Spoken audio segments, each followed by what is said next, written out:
4 شعبان المعظم جو کہ کل ڈیٹ ہے، آج شام کو 4 شروع ہو جائے گی، تو 4 شعبان یوم ولادت ہے حضرت غازی عباس علمدار رضی اللہ تعالیٰ عنہ کا۔ تو حضرت عباس رضی اللہ تعالیٰ عنہ آپ کو ابو الوفا کہا جاتا ہے۔ حضرت عباس رضی اللہ تعالیٰ عنہ آپ نے امام حسین علیہ السلام کے نال جو وفا کیتی ہے، جو محبت کیتی ہے، اور پھر آخری وقت تک جو آپ کی خدمت کیتی ہے، تابع داری کیتی ہے، فرما برداری کیتی ہے، اور پھر آپ نے فرمان تے ہی اپنی جان بھی قربان کر دیتی ہے، اور میدان کربلا دے وچ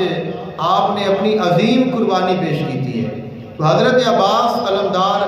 رضی اللہ تعالیٰ عنہ آپ کا بھی جو یوم ولادت ہے وہ 4 شعبان المعظم ہے، یعنی اسی ہی مہینے وچ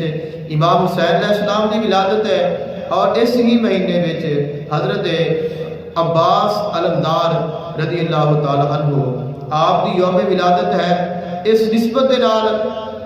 آپ کا بھی ذکر خیر کیتا جاتا ہے، آپ کی بارگاہ وچ بھی ہدیہ عقیدت پیش کیتا جاتا ہے، تو اس نال میں برکات اور زیادہ ہو جاتی ہے۔ جس وقت کسی کی نسبت مل جاتی ہے، اسی اللہ دی بارگاہ میں کسی دا وسیلہ پا کے سوال کر رہے ہیں، تو پھر اگر ساڈے وچ کوئی کمی بھی ہوئے تو جن دی نسبت ہوئے ان دی وجہ نال ساری دعا قبول ہو جاتی ہے، کیونکہ اسی تو ناقص ہاں، اساں تو